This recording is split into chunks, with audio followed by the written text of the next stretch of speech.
வணக்கம் நண்பர்களே, நாம் இந்த பதிவில் என்ன பார்க்க போகிறோம் அப்படின்னா, அரசு ஊழியர்கள் ஓய்வூதியதாரர்கள் கவனத்திற்கு தமிழக அரசு வெளியிட்ட அறிவிப்பு அப்படிங்கிற தலைப்பு தான் நம்ம இந்த பதிவில் பார்க்க போகிறோம். நீங்கள் நம்ம சேனலுக்கு இப்போ தான் புதுசாக வந்திருக்கீங்கன்னா நம்ம சேனலை மறக்காமல் சப்ஸ்கிரைப் பண்ணிக்கோங்க.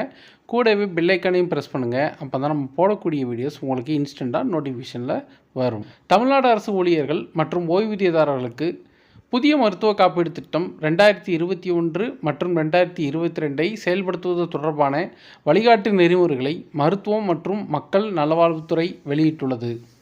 அரசு ஊழியர்களுக்கு 2021 ஜூலை முதல் 2025 ஜூன் வரையும், ஓய்வூதியதாரர்களுக்கு 2022 ஜூலை முதல் 2026 ஜூன் வரையும் 4 ஆண்டுகள் மருத்துவ காப்பீடு திட்டத்தை அமல்படுத்த உத்தரவிடப்பட்டுள்ளது.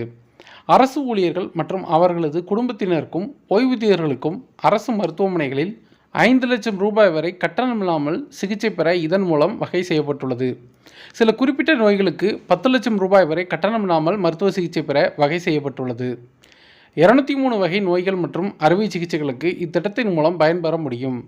அரசு மருத்துவமனைகளில் உள்ள அனைத்து கட்டண படுக்கை பிரிவுகளில் இத்திட்டத்தின் மூலம் சிகிச்சை பெறலாம் என்றும் மருத்துவம் மற்றும் மக்கள் நல்வாழ்வுத்துறை அமைச்சர் மா. சுப்பிரமணியம் வெளியிட்ட அறிக்கையில் குறிப்பிட்டுள்ளது.